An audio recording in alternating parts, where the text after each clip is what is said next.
Meus irmãos, vamos ler no Salmo de número 94 e no versículo 14.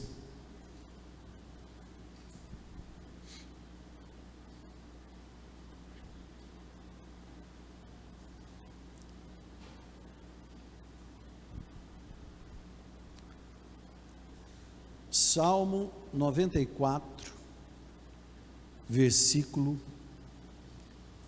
14.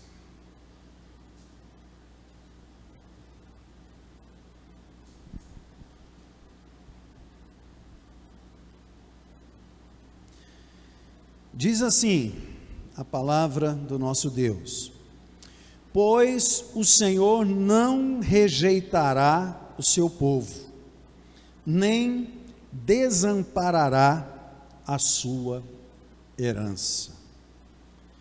Irmãos, essa é apenas uma das várias promessas que nós temos na palavra de Deus, de que Ele não rejeita o seu povo, Ele não esconde os ouvidos, nem os olhos do seu povo. Pelo contrário, as mãos do Senhor estão estendidas, os ouvidos e os olhos estão abertos ao nosso clamor. Mas o ser humano, ele é cheio de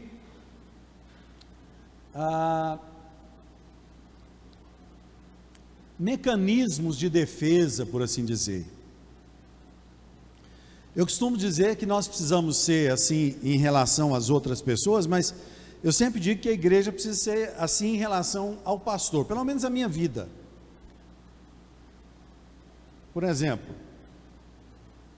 se eu deixar de cumprimentar um membro da igreja, em algum lugar que seja, numa praça, num shopping, ou no pátio da igreja, ou em algum lugar, é porque por algum motivo eu estava ou distraído, ou tentando resolver um problema muito rápido ali. Deus abençoe a Milde. E talvez não tenha visto um gesto, de cumprimento. Às vezes deixa até, como dizem, deixa a pessoa no vácuo. A pessoa vai falar com a gente e a gente acaba que passa. Não é porque não deu. A igreja precisa partir do princípio, pelo menos com respeito à minha vida, vida da pastora Liliane e vida da Sara, que se a gente fizer isso é porque a gente não viu, porque a gente não, ou porque a gente tinha que acudir alguma coisa muito rápido, depois a gente vai voltar e pedir desculpa. Se a gente falar, desculpa, aquela hora você tentou falar comigo, eu não consegui falar, porque eu fui resolver isso, isso e isso, mas agora eu estou livre para te dar a atenção que você merece. Então a gente precisa partir desse pressuposto, O ser humano, ele é muito ansioso, às vezes no negócio que ele está realizando, alguma coisa que ele está fazendo, ou uma resposta que ele espera, tal. Às vezes o pessimismo quer tomar conta da nossa mente. Crente não tem que ter pensamento positivo não, irmãos, tá? Crente tem que ter fé. Como crente não tem que ter pensamento positivo, também não tem que ter pensamento negativo. Você não precisa nem de ser otimista nem pessimista, você tem que ter fé, certo? Eu sou uma pessoa otimista, mude isso, diga, eu sou uma pessoa que crê que Deus dá vitória ao que nele espera. É simples, crente tem que ter um linguajar assim, e a gente precisa crer naquilo que a palavra nos diz. Eu sei, irmãos, que eu tenho a confiança de algumas pessoas, Se a pessoa chegar para mim e falar, pastor, assim, assim, assim, eu falo, não, tudo bem, eu vou fazer isso, isso e isso, ou eu vou te encontrar em algum lugar, ou eu vou resolver isso para você.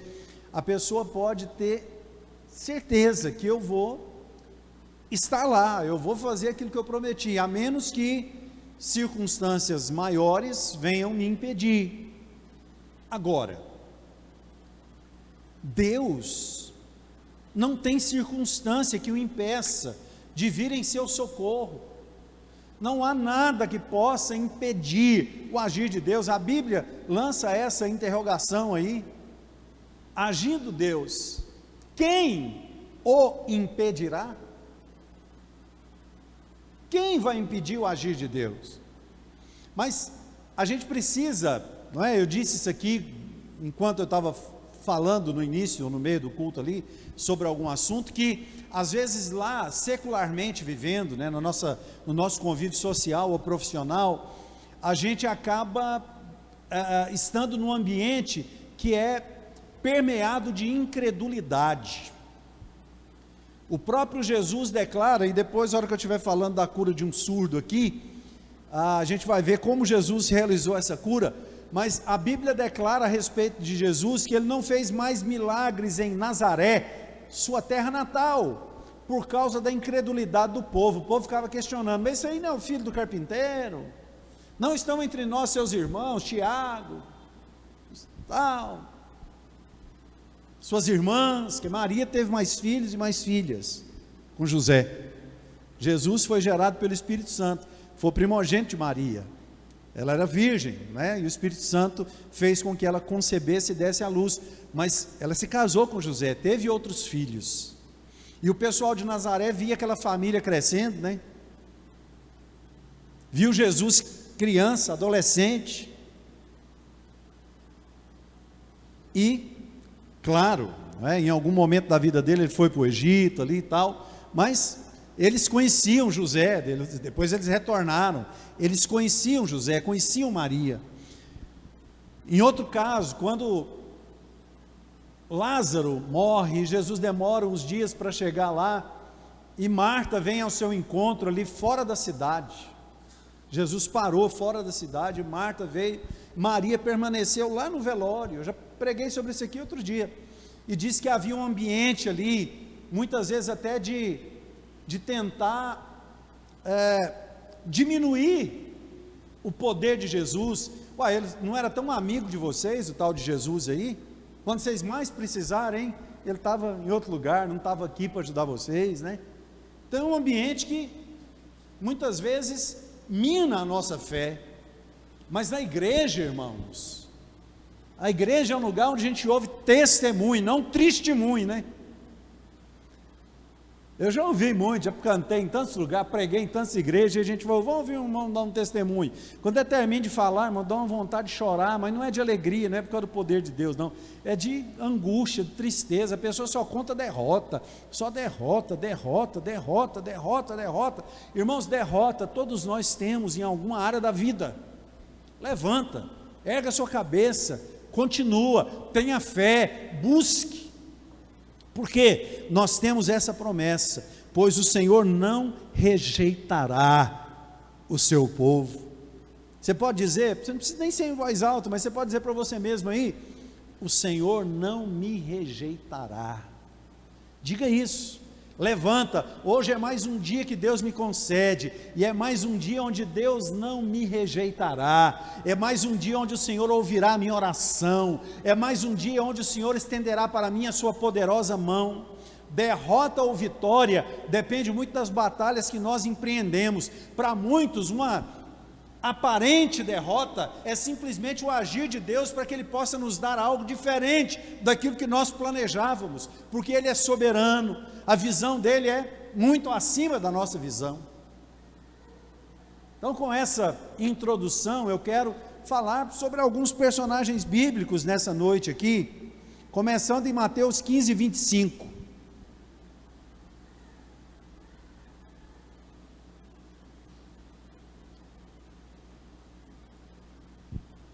Eu preguei sobre essa personagem aqui, não sei se a mensagem foi a respeito dela, mas eu citei aqui não tem muito tempo. Olha o que diz o versículo: então chegou ela e adorou, dizendo: Senhor, socorre-me. Essa mesma história, essa mesma narrativa, essa palavra narrativa hoje está meio pejorativa. Essa mesma história com H, esse mesmo fato, ele também é narrado no Evangelho de Marcos, segundo Marcos. E há uma maneira diferente de narrar os fatos aqui. Nessa aqui a gente subentende que Jesus estava caminhando, porque ele foi para as cercanias ali de Tiro e Sidom, ele saiu dos limites ali de Israel. Eu até disse aqui que foi para tirar uma folga, né? Porque os judeus não transitavam muito ali fora das suas dos seus limites, porque havia muita desavença entre os povos. Então eles eram muito territorialistas, e Jesus resolveu sair com os seus discípulos para ter uma folga. E como diz, eu ia falar na narrativa de novo aqui, né? Eu quero deixar essa palavra por um tempo. Na descrição aqui de Mateus, a gente entende que Jesus estava caminhando. Marcos já diz que Jesus já estava em uma casa, e aquela mulher então chega. Os dois, claro, dizem, né, a mesma coisa, que aquela mulher chegou na linguagem ou na visão dos discípulos, importunando o Senhor Jesus, uma vez que ele estava ali para descansar. Senhor, minha filha está lá em casa endemoniada, tem misericórdia de mim, me ajuda. Em Mateus, Jesus fala assim: olha, eu não fui enviado senão para as ovelhas da casa de Israel. Não é lícito tirar o pão dos filhos e dar aos cachorrinhos. E aquela mulher naquele momento não discordou daquilo que Jesus falou. Ela simplesmente disse: tudo bem, Senhor, mas os cachorrinhos também comem das migalhas que caem da mesa do seu Senhor. Mas ela não apenas verbalizou. Tem gente que tem a respostinha na ponta da língua, ou ele é muitas vezes arrogante, ou ele é muitas vezes bajulador, não é? Político, já viu? Tem gente que às vezes tem uma palavra assim, não é? Sempre para, enfim. Essa mulher, antes de verbalizar, ela fez um gesto que foi chancelado pelo próprio Jesus. Ou seja, ninguém engana Deus. Não adianta alguém chegar e falar: ah, Senhor Jesus, eu te adoro. Não, mas aquela mulher, aqui no versículo 25, depois que Jesus falou com ela, então chegou ela e adorou-o, dizendo: Senhor, socorre-me. Assim que Jesus permitiu que ela chegasse diante dele, o discípulo queria segurar e tal, não sei o que tem, e Jesus, ela falou com Jesus, Jesus ficou calado, não falou nada para ela, e ela o adorou. Irmãos, tem muitas definições da palavra adoração, e nós podemos exemplificar na prática o que é adoração. Mas em se falando desse contexto aqui, adorar ao Senhor Jesus é reconhecer quem Ele é, reconhecer o poder dEle, independente de liberar uma bênção sobre a nossa vida ou não, independente de Deus nos favorecer, ou de Deus responder ao nosso clamor, a gente adora ao Senhor reconhecendo: Senhor, eu sei que o Senhor pode todas as coisas, eu sei que em tuas mãos está todo o poder. E se nós falamos isso crendo, isso é adoração. E aquela mulher reconheceu que Jesus é Deus. No Evangelho de Marcos, quando essa mulher chega e adora Jesus e reconhece que Ele é o Senhor, Jesus fala para ela o seguinte: fala, ó, pode voltar para sua casa, porque essa declaração que você fez já provocou um rebuliço aqui no mundo espiritual. A sua filha já está liberta. Muitas vezes, irmãos, é hora de pedir, muitas vezes é hora de chorar, muitas vezes é hora da gente chegar diante do Senhor, não é? E às vezes se humilhar mesmo, porque a gente precisa reconhecer que Deus é grande e nós somos pequenos, mas chega um momento que nós precisamos simplesmente baixar nossa guarda e declarar: Senhor, o Senhor pode todas as coisas, me socorre. Isso é um reflexo de reconhecermos as nossas necessidades. Nós precisamos, irmãos, reconhecer o quanto nós precisamos do Senhor. Às vezes a gente ora, Senhor, faz isso, Senhor, faz aquilo, Senhor, me dá aquilo, Senhor, e muitas vezes Deus olha para nós e fala, será que você está ciente, ou será que você tem consciência da necessidade que você tem de receber o que você está pedindo? Até porque, irmãos, muitas situações da nossa vida, se nós recebermos de Deus aquilo que nós pedimos, isso gera ônus na nossa vida.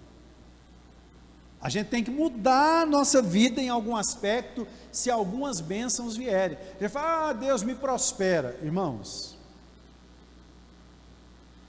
quando você pede para Deus te prosperar, e se você não tem um projeto, como nós temos incentivado a igreja a ter um projeto, ou pelo menos a buscar em Deus, Senhor, me dá uma direção. Quando você fala, Deus, eu quero prosperar, eu quero adquirir isso, eu quero adquirir aquilo, essa oração implicitamente está dizendo, Senhor, eu estou disposto a mudar minha rotina de vida, arregaçar as mangas e batalhar de uma forma diferente do que eu tenho vivido hoje, aproveitar melhor o meu tempo, trabalhar mais, porque não adianta pensar que a gente vai pedir para Deus prosperar a nossa vida e a gente vai continuar do mesmo jeito, porque não vai acontecer. Não vai acontecer. Quando Deus abre um caminho, ou Deus abre uma porta, a gente tem que passar por ela, a gente tem que conquistar isso. Aquela mulher, de certa forma, foi rejeitada por Jesus. Aqui está falando, Deus não rejeitará o seu povo. Tá, aí você pode falar, ela não era povo, porque era Ciro Fenício. Na realidade, irmão, Jesus veio para toda a humanidade. Mas Jesus, quando fez aquilo com aquela mulher, ele simplesmente fez com que ela enfrentasse uma provação. E ela foi aprovada. Às vezes, Deus coloca diante de nós como a plataforma, como acesso para a nossa bênção, uma provação. A gente falou sobre isso sobre quarta-feira passada, sobre Davi e o gigante. Muitas pessoas encaravam Golias como um fim. Davi encarou Golias como uma ponte para ele sair do pasto e chegar no palácio. Quando aquela mulher foi provada por Jesus, ela respondeu bem àquela prova. Ela adorou o Senhor e declarou, tudo bem, Senhor. Mas nós também comemos das migalhas. E Jesus falou, enquanto houver mundo, vocês vão ouvir falar dessa mulher aqui. A história dessa mulher vai ser contada. Nós estamos contando hoje aqui, mais de 2000 anos depois. E a gente precisa entender isso. Então, Deus não rejeita o seu povo, mas nós precisamos, irmãos, quando você vem para a igreja, eu não incentivo os membros da igreja a vir aqui apenas buscar uma bênção. A gente vem para a igreja para, em primeiríssimo lugar, buscar o reino de Deus, adorar o Senhor. É para isso que a gente se reúne, reconhecer que Ele é Deus. Em segundo lugar, para exercer a comunhão, irmãos, a gente precisa, como igreja, se amar, desejar bem, não é? Uns para com os outros, orar uns para com os outros. Depois, se você quiser mudar a ordem, tudo bem, mas essa é a minha ordem. Depois, você chegar diante de Deus e lançar sobre Ele toda a sua ansiedade, todas as suas preocupações, todos os seus medos, lançar diante do Senhor as suas necessidades, porque Ele te atende e Ele te responde. Mas para isso a gente precisa saber o que você quer da sua vida. Aquela mulher queria que a filha dela deixasse de ser endemoniada, que ela fosse liberta daquela possessão demoníaca. Ela sabia o que queria. Oh, como Deus gosta, né? Deus chega para Salomão um dia, Salomão prestes a assumir o reino, não lembro se já tinha assumido.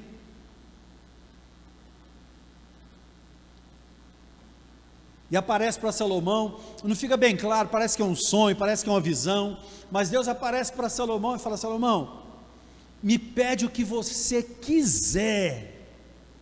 Pensou Deus aparecendo para você, E falando isso aí, irmão, de vez em quando eu penso a respeito disso e fico pensando, o que eu pediria para Deus? Na realidade, eu já oro isso, e eu peço para Deus unção, eu peço para Ele intimidade, porque a minha vida se resume no ministério. Eu não penso em ser um grande empresário.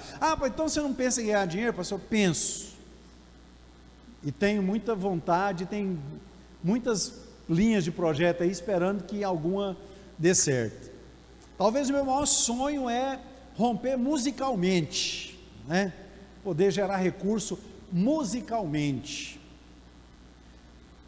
Mas tudo que eu tenho como expectativa para ter recursos financeiros, não tiram de mim essa questão da intimidade com Deus, a questão do envolvimento ministerial, a questão da unção. Meu coração é ministerial, pronto, e é isso que eu sou, não adianta querer fugir disso. É isso que eu sou. E Deus não chamou só pastores, não. Deus chamou pessoas para serem grandes empresários. Deus chamou pessoas para servi-lo dentro daquilo que tem como recurso de vida, ser um adorador, não é, ser próspero, ter uma vida digna, ter o cuidado dele na sua vida, cada um com o seu cada um. Mas às vezes eu fico pensando a respeito disso. Mas o que você faria? Deus chegou para Salomão, falou: Salomão, o que você quiser. Irmãos, eu fico pensando, Salomão podia dizer: Senhor, eu quero o exército mais poderoso da face da terra. Só de medo de saber o tamanho do exército que eu tenho, os inimigos nem vão querer vir até a minha porta. Ou ele podia dizer: Senhor, eu quero ser o homem mais rico da face da terra. Ele podia falar: pede o que quiser, Senhor, eu quero viver 150 anos com saúde. Pede o que quiser, Salomão. Salomão olhou para Deus e falou: Senhor, eu quero sabedoria para entrar e sair diante do seu povo, para julgar o seu povo com justiça. Deus falou: isso que você quer?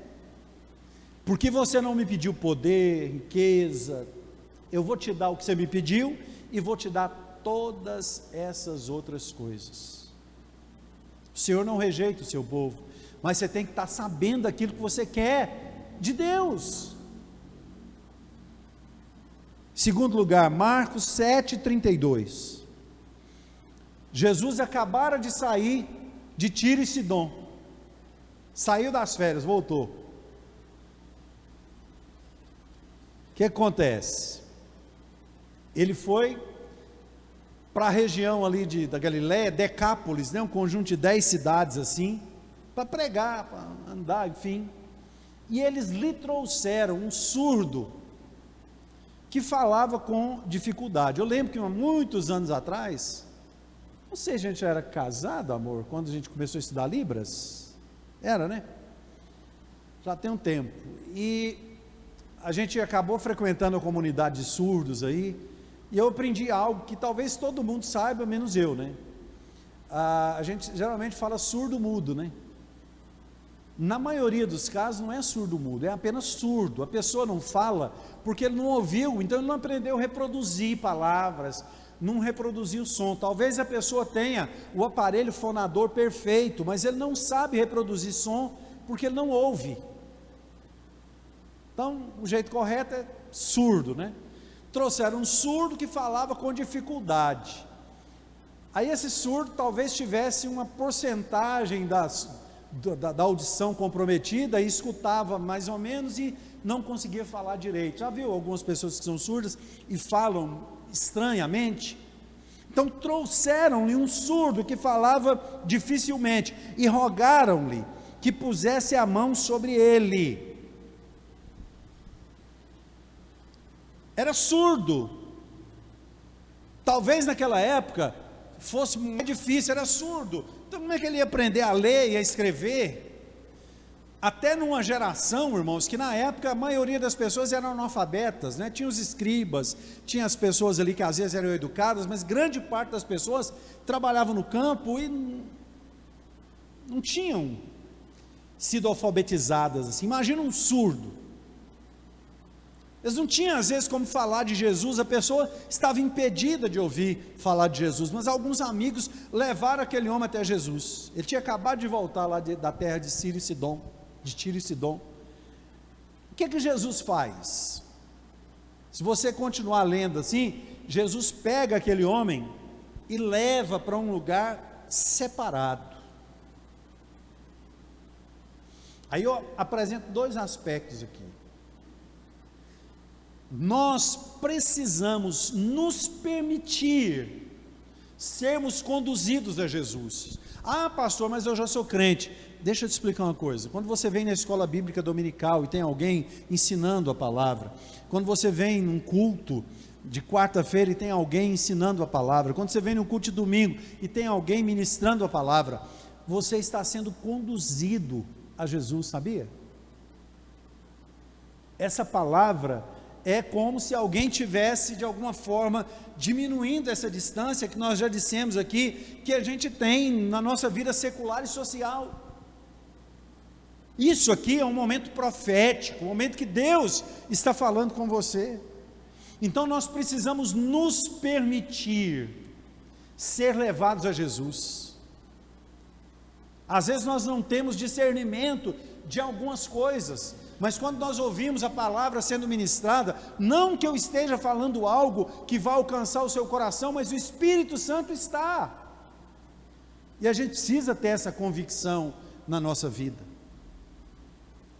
E um segundo aspecto aqui, é que embora aquele homem fosse surdo, e ele não ouvisse talvez as palavras negativas, adianta ir lá que esse Jesus não vai resolver nada não, ele é filho do carpinteiro, ele é não sei quem, mas havia um ambiente de incredulidade. Jesus então retira aquele homem dali, para que ele pudesse fazer uma obra na vida dele. Deus não rejeita, ou nós nos aproximamos porque entendemos a nossa necessidade, ou alguém ministra sobre a nossa vida, e essa necessidade se desperta no nosso coração, e a gente começa a sentir, realmente eu preciso ser tocado pelo Senhor, e a gente precisa então gerar um ambiente de fé, para que nós possamos ter a nossa audição restabelecida, a nossa fala restabelecida, para a gente aprender a ouvir a voz do Senhor, que diz: meu filho, não temas, eu sou contigo, ao invés de ouvir falar, não, isso é difícil demais, você não vai conseguir não. Quando nós somos curados na nossa audição espiritual, a gente começa a ouvir a voz do nosso Senhor, que diz: eis que estou convosco todos os dias. A gente precisa ter a nossa audição restaurada pelo Senhor, a nossa fala restaurada. Aquele homem falava com dificuldade. Quantas vezes nós vamos falar e sai aquilo que não convém? Eu não estou nem falando de palavrão, eu estou falando de palavras que são contrárias a uma atitude de fé. Você não precisa ficar fazendo figa com o dedo, ficar falando palavra positiva o tempo inteiro não, mas você precisa professar constantemente a sua fé no Senhor. Nós precisamos professar a nossa fé no Senhor, nós precisamos nos permitir sermos ministrados pelo Espírito Santo. Terceiro lugar, Marcos, também Evangelho de Marcos, agora no capítulo 1, versículo 40, e aproximou-se dele um leproso, que, rogando-lhe, pondo-se de joelhos diante dele, lhe dizia: se queres, bem pode limpar-nos. Irmãos, aqui a gente podia fazer o jogo dos 7 erros, né? Leproso não podia se aproximar de ninguém, leproso ficava isolado. Se alguém fosse passar perto dele a uma certa distância, ele tinha que gritar: leproso, leproso, para que a pessoa pudesse cortar a volta. Lepra era um sinônimo de segregação, a pessoa ficava isolada. Mas a fama de Jesus chegou lá no exílio dos leprosos, e isso despertou esperança na vida daqueles que tinham algo, humanamente falando, irreversível. A cura da lepra só se dava por um milagre, tanto que ela não era atestada por nenhum médico. Se alguém fosse curado de lepra, ele teria que se dirigir ao sacerdote, e o sacerdote, segundo a lei de Moisés, Deus deu todas as instruções para que o sacerdote observasse a vida daquela pessoa, para saber se ela estava livre daquela lepra. Aquele leproso então se aproxima de Jesus. Qual que é a lição que esse leproso traz para nós? Que para nós alcançarmos muitas vezes aquilo que nós esperamos, nós precisamos transpor as barreiras que se colocam entre nós e Deus, para que nós possamos alcançar o milagre.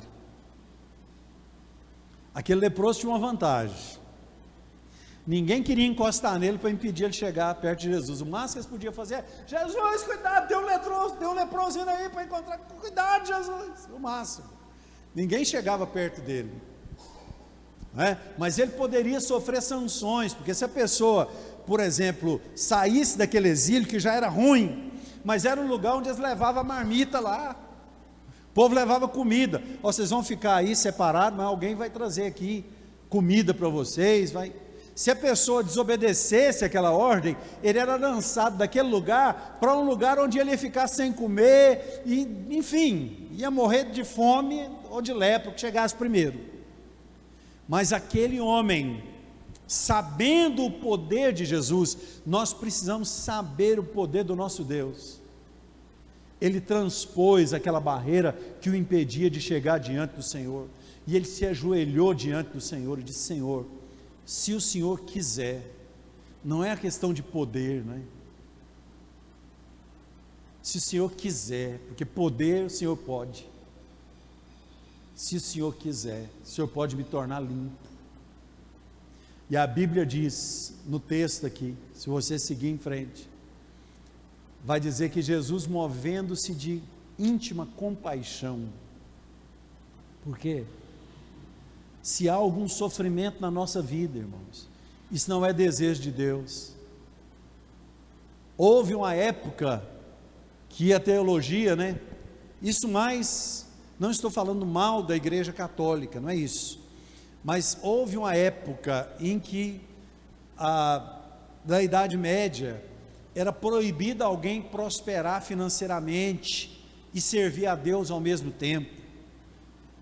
A pessoa tinha que ter uma vida de sofrimento aqui para alcançar o céu. O nosso sofrimento, Jesus carregou todinho lá no Calvário. Nós não podemos ter amor ao dinheiro, isso é outra mensagem para quarta-feira, depois da campanha. Mas o olhar de Deus para a nossa vida é um olhar de abençoar, um olhar de prosperidade. Eu é que sei que pensamentos tenho a vosso respeito, pensamentos de paz e não de mal. Havia um sofrimento no coração daquele homem, que despertou em Jesus uma íntima compaixão. Saiba, quando você se aproxima do Senhor com um sofrimento na sua alma, no seu coração, o Senhor se move de íntima compaixão na sua direção para te dar a vitória. O inimigo é que muitas vezes rouba a nossa bênção, mas para alcançar essa vitória, precisamos aprender com esse leproso e transpor essas barreiras, sejam elas impostas pela família, sejam elas impostas pelo próprio inimigo das nossas almas, mas a mão do Senhor está estendida para nos dar a vitória. E por último, 2 Crônicas 20:12, Jeosafá diz o seguinte: nosso Deus, porventura não nos julgarás, porque em nós não há força perante essa grande multidão que vem contra nós, e não sabemos o que faremos, porém os nossos olhos estão postos em ti. Se você ler a história de Jeosafá,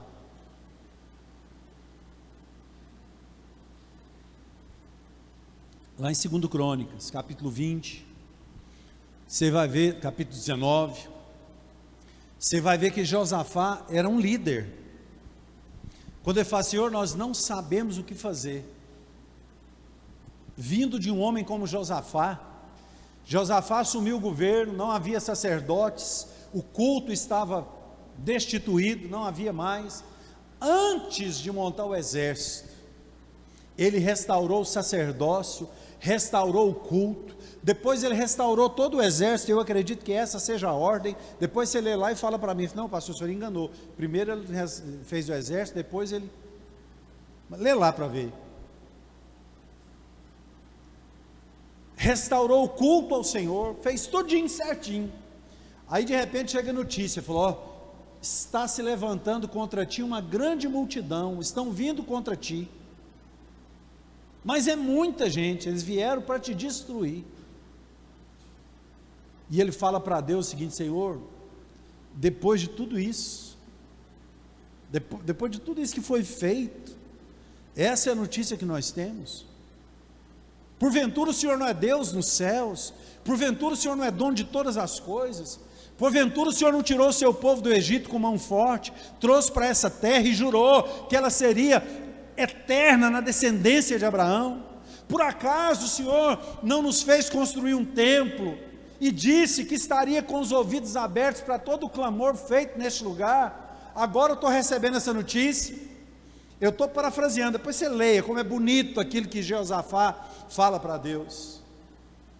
Ele tinha um exército poderoso, ele tinha um grande exército, mas ele entendia que os que se levantaram contra ele era muito mais, e ele olhou para aquela situação e viu que não podia ser vencida na força, mas só podia ser vencida pela fé. E ele faz essa declaração que nós acabamos de ler aqui: nosso Deus, porventura não o julgarás, porque em nós não há força perante essa grande multidão que vem contra nós, e não sabemos o que faremos. Ou seja, um homem que tinha um exército muito grande, que era com certeza um estrategista muito bom, ele chega para Deus e confessa: não temos força suficiente, e não temos poder de decisão no momento como esse, porém, os nossos olhos estão postos em Ti.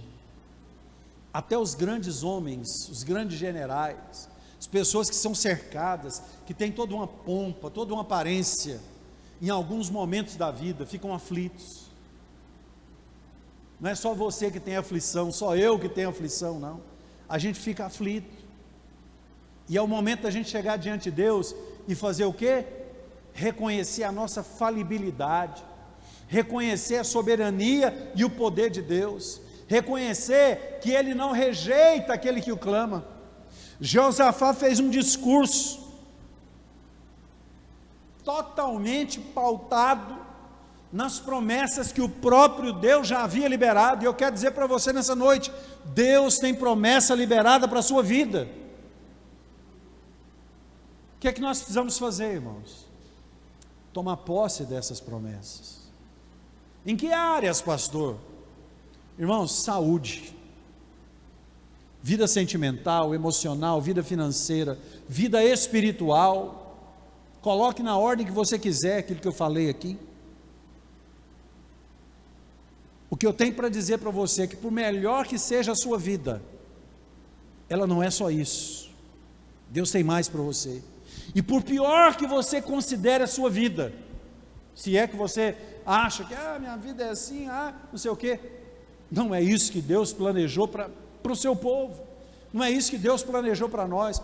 Pastor, o senhor está falando de prosperidade financeira? Também, mas em primeiro lugar, nós precisamos resolver a nossa vida espiritual e a nossa vida emocional, porque você pode ter o dinheiro que você tiver nessa terra, se você não estiver bem com Deus, não estiver bem com a sua família, com o seu próximo, a pessoa vai ser infeliz do mesmo jeito. Tem um monte de gente rica e infeliz, e tem muito mais pobre do que rico, né? Tem muita gente pobre que é feliz. Será? Tem, irmãos, tem. Cada um, irmãos, sabe o que deseja da vida. Cada um sabe o que deseja da vida. Mas uma coisa eu sei: Deus quer te dar um coração que tenha paz.